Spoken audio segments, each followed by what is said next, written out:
បាទអនុញ្ញាតគោរពសួស្តីពុកម៉ែបងប្អូនដែលតែងតែនិយមតាមដានវីដេអូតម្រុយឆ្នោតខ្មែរជារៀងរាល់ថ្ងៃ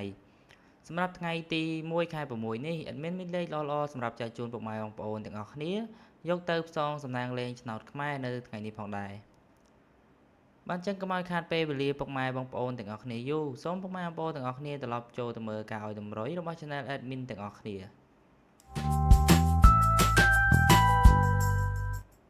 បាទសម្រាប់ថ្ងៃនេះផងដែរពីលេខ Admin មានចំនួន4គ្រាប់ Admin មានលេខ73លេខ31លេខ79និងលេខ44បាទហើយសម្រាប់លេខអូស Admin ក៏មានចំនួន2គ្រាប់ផងដែរ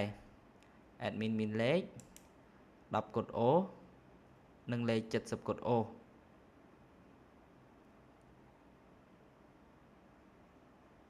សម្រាប់លេខគុណ Admin មានចំនួន2គ្រាប់ Admin មានលេខ652គុណនិងលេខ977គុណបាទបើសិនជាពុកម៉ែបងប្អូនទាំងអស់គ្នាស្រឡាញ់ចូលចិត្តលេខ Admin ពុកម៉ែបងប្អូនអាចយកលេខខាង Admin ទៅផ្សងសំណាងលេងបាន